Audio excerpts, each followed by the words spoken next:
Hi, I'm Christy and welcome back to my channel, or welcome if you've never been here before. So this is going to be my wrap-up and review for the Clifton Forge series by Devney Perry. And this read-along is being hosted by Jess from Peace Love Books, Tori from Novel Life, and Sam from Sam Reads a Little.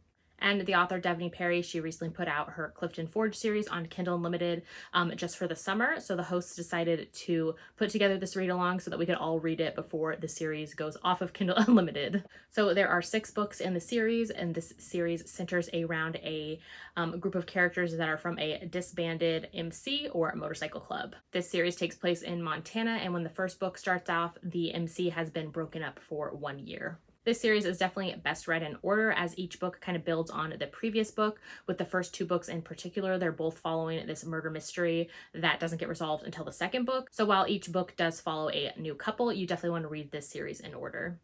So while I purposefully will not be trying to spoil any of these books, just know that this series does build upon the previous book, and so some of the story and plots do carry over.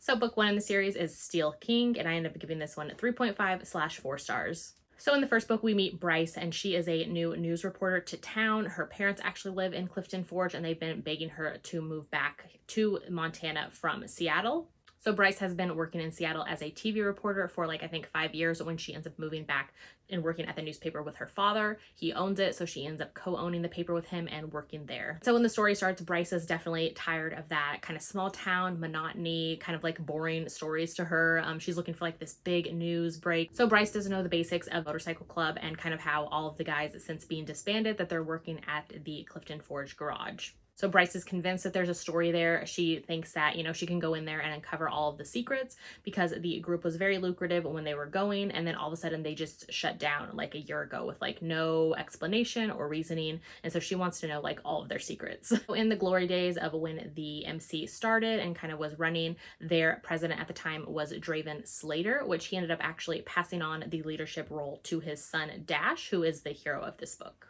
So Bryce definitely wants to find out what's going on with this MC, and she goes to the police first. The police chief asks him questions, and he's like, just leave it alone. Please just give them a break. The town is finally back to normal, back to peace. Let's not bring up the past. So while she's on her way out of the police station, she actually ends up overhearing some officers talking about how they are on their way to go arrest Draven, who is of course the hero's father and the former president of the MC. And she overhears them saying that they're going to be going to arrest him as a suspect for a murder that just happened. So Bryce decides to jet on over to the garage, and she ends up pretending she's there for an oil change, doesn't really know what's going on. And so she immediately runs into Dash, and sparks are already flying, and they're just totally into one another. So things are getting sparky and flirty between Dash and Bryce. That is until the officers show up there to arrest his dad. And then the police chief is Bryce, I told you to stay out of this. What's going on? Hopefully you didn't say anything to her, Dash, because she's a news reporter. So then Dash is I don't want you anywhere near me. Get away from me, get away from my family, just go. So Bryce is definitely convinced of her preconceived notions of the MC, that she's yeah, Draven is totally guilty of this murder, and I'm going to break the case open. While Dash is on the side of trying to figure out what the heck's going on, and that obviously his dad is innocent. And let me just say, the sexual tension between Bryce and Dash was just so good.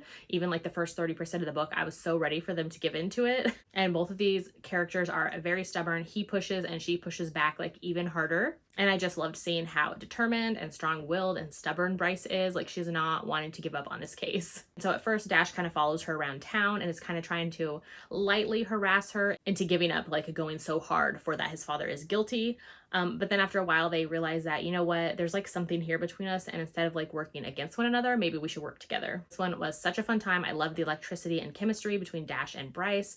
That first sex scene with them in his garage where he works, they just can't keep their hands off one another. They're pushing each other against walls. They're on a tool chest. They're up against the Mustang at the end. It was just yummy. So I was super into this read up until about the 70% mark, when some conflict happens between the couple that kind of just drove me bonkers. It's something that I really don't like being used. But then right away after that, the murder mystery element of it kind of picks back up, and there's this whole suspense going on. So it did distract from the parts that were kind of annoying with the couple. So the mystery suspense element of the story actually definitely kept me reading. There was lots of twists and reveals coming, and I just kept flipping those pages because I needed to know what was going to happen next. I will say though, I was not prepared for the murder mystery whole element going on to not be finished in this first book. So when the murder case was not resolved by the end of book 1, I was what's happening here? But yeah, all in all, I did really like this book. I liked the first like 3/4 of the book definitely more than the last quarter, but because it left us on that kind of cliffhanger or not having the mystery resolved, I jumped right into book 2. So the second book in the series is Riven Night, and I gave this one 3 stars. So again, this book follows up from the first book, so that overarching like murder mystery case that's happening does end up getting resolved in this book. So in this book, we end up following Isaiah and Genevieve. Isaiah actually moved to Clifton Forge after the MC had disbanded, but he works at the garage where they all work at. In this book, Isaiah has definitely wanted to escape his past. He served 3 years in prison, and then he has kind of just kept to himself. And the beginning of the story, we end up finding out that him and Genevieve are at the courthouse and they're getting married after knowing each other for 1 day. So there were definitely like some horrific events that happen at the end of the first book with Genevieve. And so we see Genevieve and Isaiah marrying each other. He kind of saved her and rescued her back at that time. And like the whole beginning of the story, we don't really know why they're marrying. Like they just kind of marry for this like marriage of convenience situation. And they keep hinting at like they're hiding something. They have secrets that they don't want revealed. And so they're kind of like trying to protect one another. So the angst of like wanting to know why and what they were up to definitely had me turning the pages in the beginning of the story, which as the story unfolds more, we learn more about what they're up to. It actually plays into some of the events from the first book. And so we get back into that mystery element that's happening. So Isaiah and Genevieve, they're both very lonely souls. They both have a lot of hurt and trauma from their past. So while they're living together and they're trying to just kind of like make it through each day. So the romance in this one is a very slow burn, as you know, the couple didn't even know one another before they end up getting married. We also have a lot of time passing in this book, like without the couple even interacting. Like even though they're living in the same apartment together, there's lots of time where they don't even talk and they don't even like communicate at all. Isaiah is definitely more of the broken hero, and over time he eventually does start to become friends with Genevieve and starts to confide in her and talk to her. So Genevieve was raised by her single mom, and her mom is actually the one who was murdered in the first book. So she thought that after the death of her mother, she was going to be all alone, but now she has moved to Clifton Forge and kind of realizes there's this new whole family around her. So there's definitely like some complications with those familial bonds, but it was nice to see some of those explored. This book was a little slower for me. We do finally get that murder mystery solved from the first book, which was nice. And then at the end of this book, we do get a little glimpse into the couple and situation for the next book in the series, which I'm excited to see what happens there. So yeah, I gave this one 3 stars. All right, so it's a new day, new week, but I'm here to talk about the next 2 books I've read in the Clifton Forge series. So the third book in the series is Stone Princess. I ended up giving this one 3 stars. So this book is the romance between Presley. She has worked at the garage shop where like all the guys work for the past 10 years. She escaped from like a very abusive family situation. Like her father beat her and her mom and sister growing up, and so she ended up fleeing when she was 18. So over the course of the series so far, Presley has been engaged to somebody, and like all of the guy friends around her who work at the shop, like they definitely don't think he's worthy of her, thinks she should dump him, like why is she even with him, like they can't wait to just get this guy out of her life. So this book actually starts up on their wedding day, and Presley is actually left at the altar by the guy, and no, he is like not the hero of this. This is not a second chance romance. So Presley kind of has all of that going on in the background of her life. And then also a movie production company is actually coming to Clifton Forge because they're going to be filming a movie based around the murder that happened in the town 4 years ago, which is how the series like kicked off with the murder situation in the first book. Like it has been 4 years now since, and now a movie company is coming to do a movie about that.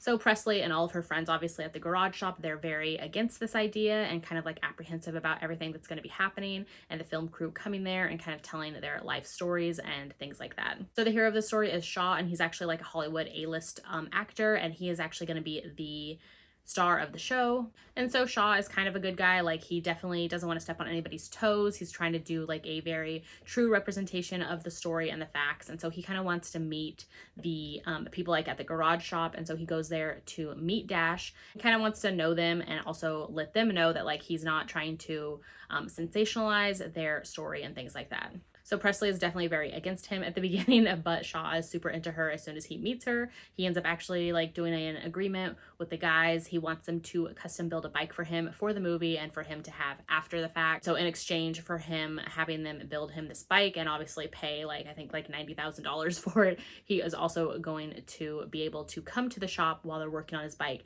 kind of talk to the guys and things like that. So while Shaw is in town, he actually starts becoming friends with Presley. He actually accidentally buys like the house right next door to her, and so they're living like, you know, that close proximity. They end up having like a little love affair that they keep secret from everybody else while he's in town filming. They both did start to have feelings for one another, but when his time is up for the movie and he has to get back to like his Hollywood life, they kind of go their separate ways. And then right after the fact, like Shaw ends up finding out something about Presley, or like what he assumes happens, and like it turns into this whole like miscommunication, like him blowing up over nothing situation. And then he ends up coming back 5 months later to town and is ready to grovel because he knows he made a mistake. This one I wasn't super invested in Presley or Shaw. I'm not really a fan of like celebrities in stories, and so that was kind of a hard sell for me already. And this one I kind of just missed all the other characters that we met like at the garage shop and all of that like found family situation. Like I missed all the other characters having roles in this. This one towards the end definitely started feeling more soap opera like, definitely some drama, some long lost people coming back into people's lives, like just all this stuff happening. There is content warning in this one for suicide. So yeah, that happens on page at the end of the book, but it does set up for the next book in the series.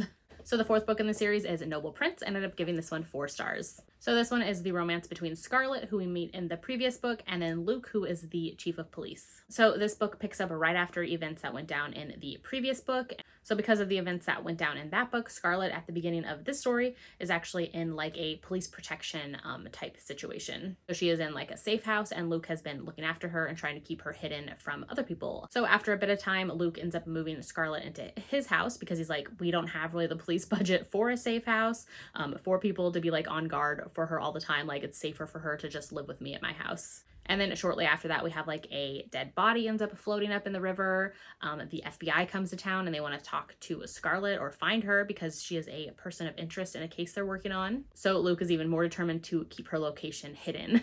So this one I really loved the forced proximity of Scarlett and Luke in his house. Like she doesn't leave his house, I think, for like a month. I just really liked seeing the friendship they start to form while living together. Scarlett like orders items online, like he gives her his like Amazon account info, and so she just like orders things for his house, redecorates when he's gone, just like organizes his whole house for him. And Scarlett has a very traumatic past. Her father was abusive and he beat her growing up. And then of course her ex proved to be not a great guy at the end of the previous book, and so she's definitely not trusting of men when this story picks up. So I really liked how Luke is a good guy in her life and like really cares and protects her. I do wish we got a little bit more of Luke's kind of backstory, or more about him besides just the fact of him with Scarlett and him as like the chief of police. And I actually went into this book not expecting to like this one, just because of the setup from the previous book, but this one actually I ended up really enjoying, so that was a fun surprise. So in this book towards the end, we do get back to that former rival MC action happening. There's some kidnapping. We get introduced to the heroine of the next book and kind of the setup for that relationship and situation, which I'm very excited for. And I already can't wait to dive into the next book. So I'm here with another update for the 5th book in the series. This is Fallen Jester, and I ended up giving this one 5 stars. So in this book, the romance is between Leo and Cass, and I loved this book so much. It's definitely my favorite in the series so far. We actually get a little moment or sneak peek of their setup at the end of the previous book in the series. So we already go into this one knowing that Leo and Cass had a one-night stand that led into a pregnancy. And this book is like the one-night stand turned surprise pregnancy that I never knew I wanted in my life, and I loved it so much. So in this one, the heroine's name is Cass, or Cassandra, or Cassie, and she is actually from Clifton Forge. She was actually away at college in Missoula, Montana. So her college roommate wants to see Clifton Forge and see Cassie's hometown, and so they end up in Clifton Forge, and then they end up going to the local dive bar, which is the Betsy. So while they're at the bar, her friend ends up going and hooking up with somebody, and so Cass is at the bar alone, and she ends up seeing Leo there with some of his friends. So Cass definitely knows who he is, he just doesn't know who she is. So Leo and Cass end up hitting it off right away. They're very pulled to one another, and they end up having like a passionate, steamy night back at his house. After their one-night stand after the bar, Cass ends up rolling back into town a couple weeks later because she found out that she is pregnant from their night together. And this all happens like in the first 3% of the story. First, Leo actually doesn't believe Cass. He wants nothing to do with her. He wants like a paternity test to find out if she's lying, and he just has never wanted to become a father. When he tells her that he doesn't want anything to do with her or the whole situation, Cass is like, okay, I was going to move here, but now instead I'm going to go back up to Missoula for 6 months because I'm almost done with my degree, and then I will figure all of this out on my own. So that happens. She goes away for 6 months, she gets her degree, and then she ends up moving back to her parents' house in Clifton Forge. So now that she's back, it's pretty close to her due date, and she ends up seeing Leo because of course they're going to run into one another. So he ends up kind of approaching her and telling her like, hey, I'm going to leave town, just so you know, like you'll never have to see me or deal with me again. And so he has kind of this relationship with her where he wants to go away or says he wants to leave and move to Texas, but he's also like very pulled to her and keeps returning to her and like keeps coming back to her to tell her all these reasons of like why he's going to stay away. And she's like, dude, I can see through all of this. Like, obviously you don't want to leave, because why do you keep telling me this? Like, why do you even come around me? Like, I'm avoiding you. So I loved how we definitely see the vulnerabilities that Leo has, and Cass sees right through that right away. She sees that he doesn't want to become a father, and he's very afraid of that, and so he's been pushing her and the baby away. Leo never had like a father figure in his life. The only one that he did have was Draven. And so Cass realizes that Leo wants somebody to talk him into staying and give him a reason to stay. And so she does with her and the baby. So I loved seeing how Leo really loved how smart and logical Cass is, and how she just sees through all of his insecurities, and they're very like mature relationship because of that. So Leo ends up telling her, you know what, I will stay in town. And then he finds out that Cass is going to be looking for apartments, and he's like, whoa, whoa, whoa, no, like I have this really big house. Like, why don't you just come and live with me? So I loved seeing them get to spend all this time together while they're living together before the baby's born, and just kind of getting to know one another. Things are definitely not easy between them, but it felt just really real, and I really believed in their relationship. So I really loved a lot of moments from this one. I love how he calls her firecracker. I love how protective he is of her. I loved how Cass has a really great relationship with her parents, and they are super protective and caring for her. I loved how Leo ends up showing up at the first baby appointment with her in town. We have an age gap in here. She's 24, he's 32, and he even says in here, like, I burned for her. Like, it was just so good, all of his moments with her and his realizations of that she's the one. This one especially, I really loved how close-knit the brotherhood and like the found family is with the whole MC, or the disbanded MC group is. Even seeing all the ladies from the previous books in the series, like how close all of them become as well, and they're just this whole like family unit. I love seeing that in books, which someone even says at one point in the book, like, the club isn't gone, we just look different now, which I loved that moment, and seeing how they are still all together and they're all still this family who care and protect each other like no matter what.